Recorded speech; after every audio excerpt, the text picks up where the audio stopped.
She doesn't long for you when you pursue her relentlessly. She yearns for you when your silence ceases to be a tactic and becomes your essence.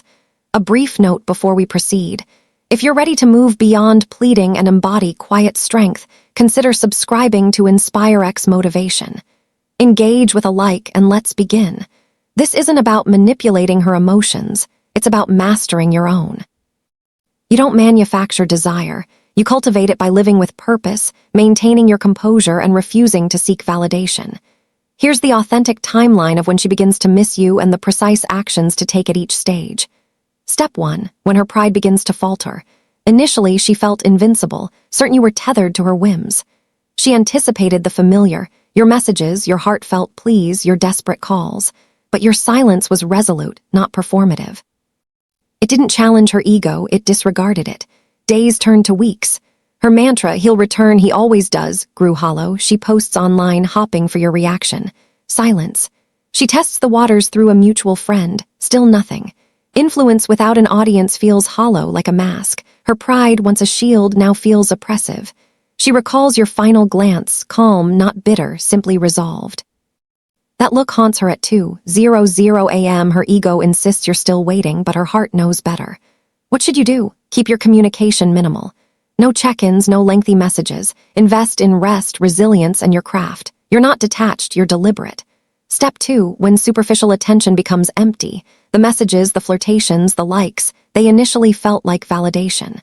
Proof she could move on, proof she was right. But attention is fleeting, not profound. Over time, the flattery feels repetitive, the faces blur. Everyone notices her, no one truly sees her. She discerns the difference between being desired and being understood. A stranger's compliment falls flat. Why? Because you didn't merely praise her appearance. You recognized her subtleties, her unspoken humor, the person beneath the facade. That depth is rare, irreplaceable. The more she's admired superficially, the more she craves the quiet connection you offered. What should you do? Don't compete with the crowd. Outshining others, flattery is futile. Instead, craft a life that thrives without applause. That authenticity outshines any fleeting charm. Step 3. When memories overshadow the present. She claims she's moved on, yet why does time with someone new feel hollow?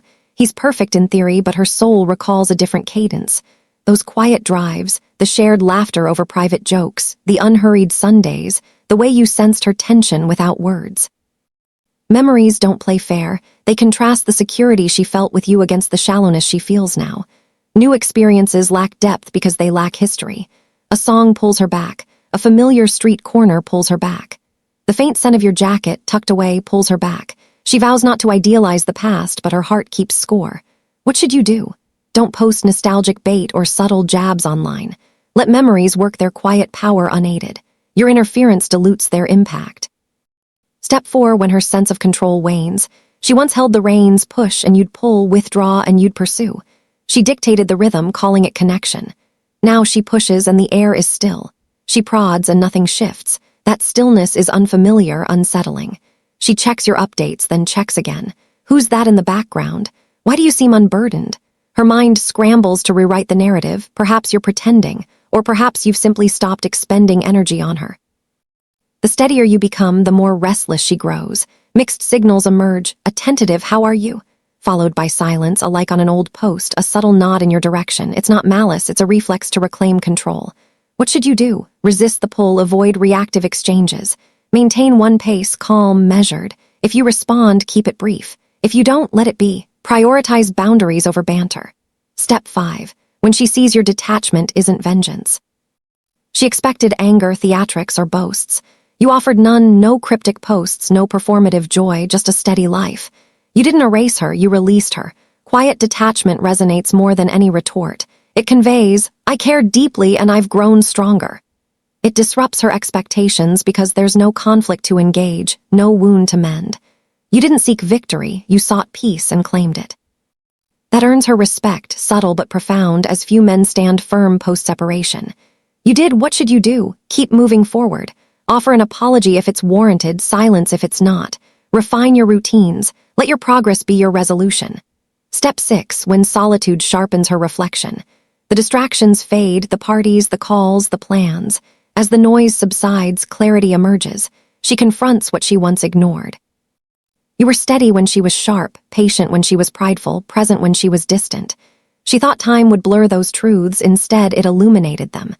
Reflection doesn't accuse, it reveals. She sees how she prioritized ego over connection.